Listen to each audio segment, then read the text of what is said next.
మించి వారు నాపై చేస్తున్న ఆరోపణ అధ్యక్ష, ఇది ఆస్తుల పంచాయతీ, ఆత్మగౌరవం పంచాయతీ కాదని చెప్తా ఉన్నారు అధ్యక్ష. నేను ఇవాళ మీ ద్వారా తెలంగాణ ప్రజలకు చెప్పదలుచుకున్న అధ్యక్ష నాకు దైవభీతి ఎక్కువ అధ్యక్ష, దైవ భక్తురాలు నేను. లక్ష్మీ నరసింహస్వామి మా ఇంటి దేవుడు అధ్యక్ష. ఆ లక్ష్మీ నరసింహస్వామి మీద ప్రమాణం చేసి చెప్తా ఉన్నా అధ్యక్ష.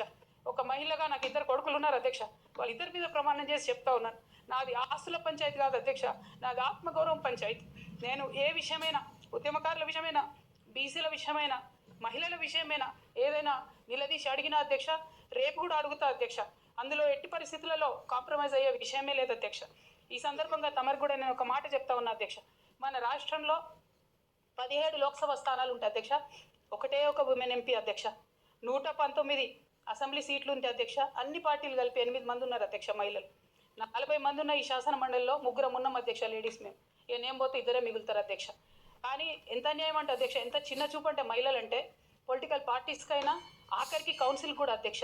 నేను నిన్న మొన్న ఫామ్స్ సైన్ చేస్తున్నా అధ్యక్ష, ఎక్కడా కూడా సభ్యురాలని లేదు అధ్యక్ష. ప్రతి చోట కూడా సభ్యుడనే ఉన్నది. తమరన్న దయచేసి మార్చాలి అధ్యక్ష. ఈ మొత్తం 4 కోట్ల మంది ప్రజల్లో అధ్యక్ష, మహిళల యొక్క పర్సెంటేజ్ అధ్యక్ష మన రాష్ట్రంలో ఇంత అధ్యక్ష, 0.00003% అధ్యక్ష.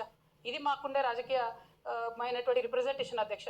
రాజకీయంగా ప్రజల మధ్యలో కానీ, పార్టీల మధ్యలో కానీ మాకున్నటువంటి రిప్రజెంటేషన్తో మేము ఆడవాళ్ళ కష్టాలు ఎవరికి చెప్పాలి అధ్యక్ష?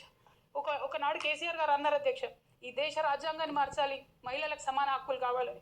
నేను అడుగుతా ఉన్నా అధ్యక్ష, పార్టీలు రాజ్యాంగాలు మార్చుకోవాలి అధ్యక్ష. ఇవ్వండి మహిళలకు సీటు. మీరు ఎంకరేజ్ చేయకపోతే ఎవరు ఇస్తారు అధ్యక్ష? ఎందుకోసం ఇస్తారు? మనం రాణి రుద్రమదేవి గురించి ఇలా మాట్లాడుకుంటున్నామంటే డెఫినెట్గా ఆమె